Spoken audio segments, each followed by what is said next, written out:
Hello everyone and welcome to Bevins Bricks, and I wanted to make this video to kind of show the typical mess that I create after I have been working on something to modify it, mock it, create it, whatever you want to call it, as I get a lot of questions asking me what is part of my process for making a mock. So with that being said, I thought I would show how my process works, and it's a pigsty. What it is I just start building, and as you can see, I'll start grabbing drawers, yanking them out, throwing stuff everywhere. I am a total slob when I build. Like you can see, because as I needed a bunch of parts, I'll just grab the whole tray and set it next to me and just keep pulling parts. But again, it's just, I know a lot of people can't work this way, but it's just how I do things. I have no rhyme or reason as for a lot of things. A lot of it is just quite simply a matter of me grabbing parts, trying it out, seeing if it looks good, and if it does, I stick with it. Something I do want to point out to people, though, there is no wrong way to build. There is no wrong way to make a mock. A lot of times what it is I personally get inspiration from a set I've purchased, for example, into making an actual building. But that's not the only place to find inspiration. And here's what I mean by that. I just like architecture as a whole. It's something I've always been very passionate about. I just love old architecture. And so I'm always looking at older buildings and call me weird.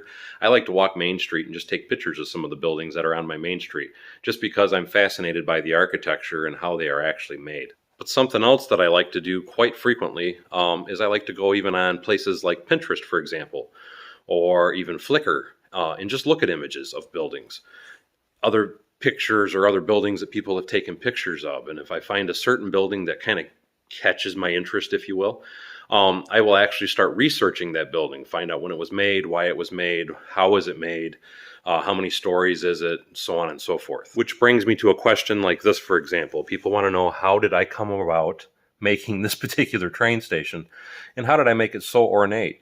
And really, it was just quite simply a matter of me just using parts I had laying around. I did have to make a few very, very extremely small part orders for it. But it wasn't anywhere near what you would actually think.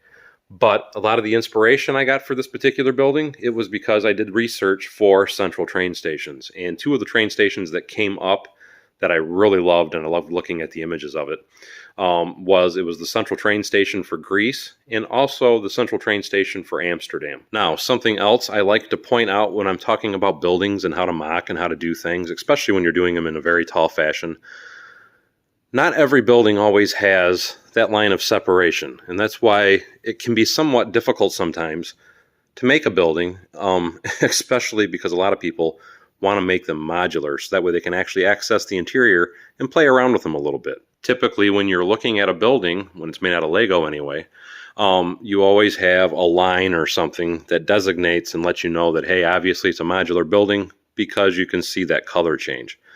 But a lot of that actually exists in natural buildings as well, but sometimes it don't. And that's why I'm standing here, because, for example, this building here, that is a modular structure, just to show you, and it is finished on the interior.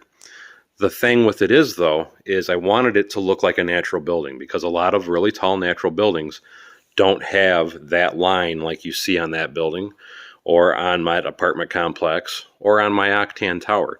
That is a solid colored building with just some tan highlights to give it a little bit more of a decorative appeal. And it's really quite easy to do that, but it requires a lot of parts. And I will make a video on how to accomplish that type of building at some point in the near future. But the best advice I can give for anybody if they're wanting to get involved into Lego and mocking and up their own and making their own buildings is, again, just to have fun. Number one is always my biggest suggestion. If you're not enjoying what you're doing, it's going to show in your work. But the other thing is just kind of look in real life for the inspiration that you may need, and you might be surprised at what you can come up with. But anyway, that's all for this video. I just wanted to give a few hopefully inspirational tips for anybody out there that's wanting to learn how to make mocks for their city. So anyway, as always, thank you for coming to Bevins Bricks. Don't forget to like, subscribe, and share below, and hopefully we'll see you next time on Bevins Bricks.